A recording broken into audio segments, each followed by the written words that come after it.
Hello everyone! Today we start a course on theoretical economics. Let's start it with our first topic. What is the economy? Well, what is the economy? Some do not even consider it a science. Let's find out what famous personality said about the economy.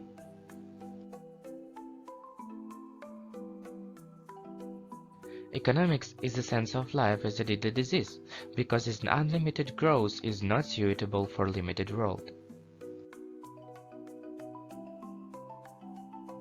Economics is the art of satisfying unlimited needs with limited resources.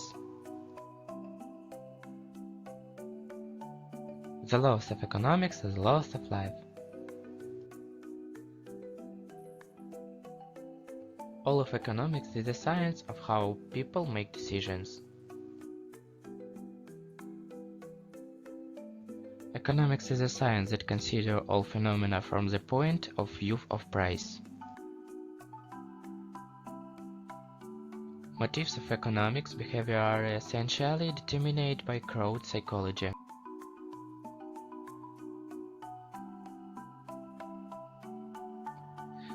The economy should be economical and not boring. Then it is not boring. Let's start it from the very beginning, because the economy is us. It is our life. It is the way of management, the science of management. All the variety of scientific works and philosophical treatises on the topic of economics can historically be divided into two directions, or rather into two models: socialism and capitalism. The so-called conflict of Karl Marx and Adam Smith. Today we all live by the laws of the market. The world is ruled by capitalism, which, by the way, go out of control a long time ago, but still, which models is better for society, liberal capitalism or social Marxism?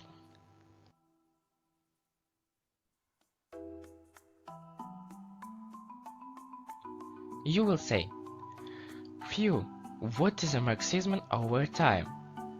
What did Marx actually want? No freedom of trade, work, fair distribution of all benefits, generalization of means of production, the abolition of private property, strict regulation of sphere of production by the state. But he did not consider it fair to exploit a person by person.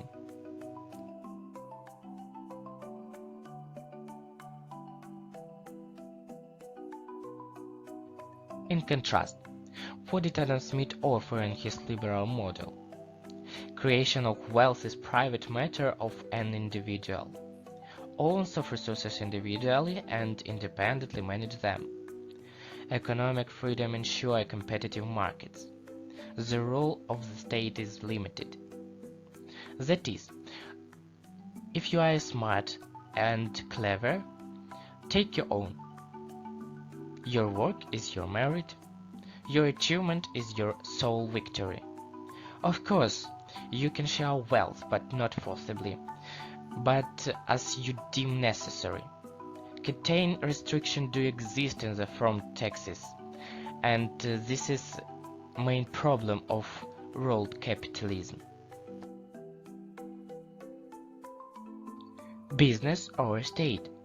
Should entrepreneurs pay taxes for such a burden as the state? Should they be responsible for social policy? Today, transnational corporations no longer know state borders, and very poorly perceive state entities in their field of activities.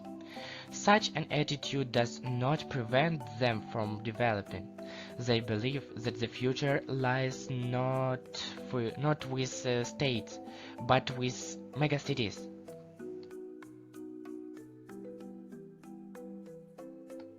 The world is changing, but it is becoming tougher. Let's go back to antisocial Smith and hypersocial Marx.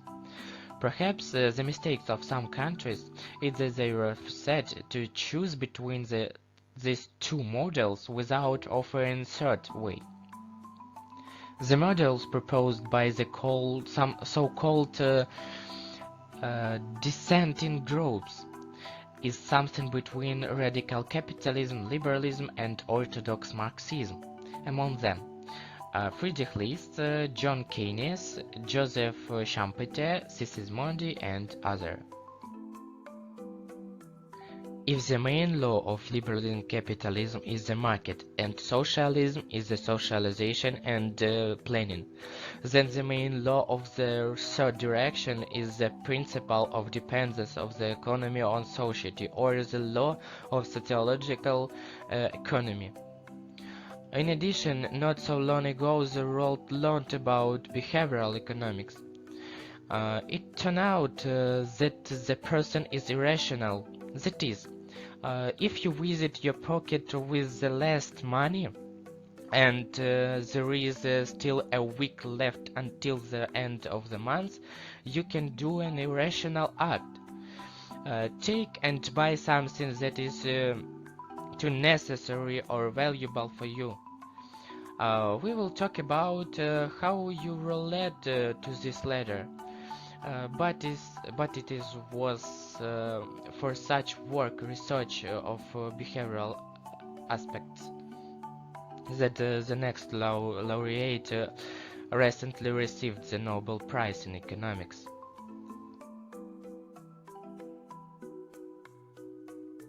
In fact, there is no Nobel Prize in Economics. As a reminder, the Nobel Prize were founded in 1895 by the Swedish scientist, inventor, and entrepreneur Alfred Nobel. According to his will, most of his fortune, approximately 31 million Swedish marks, was to go to prize in 5 areas of human activities: the physics, chemistry, medicine, literature, and for peace-building activities. There was no economy in this list.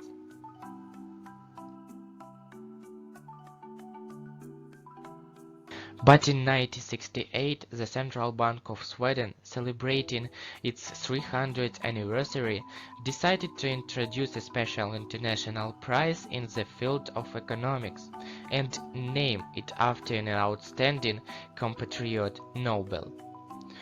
Opponents of such an event consider it a purely PR and political, because Nobel did not trust economists at all, and was not going to award them. Summarizing, so which economic models is the most acceptable to you, liberal or Marxism? Or do you believe in sociological economics? Step by step, understanding the obvious, you and I will get to the point. But you need to understand now that the modern world is very interconnected and independent. And we are on a historical stretch of great tectonic shifts.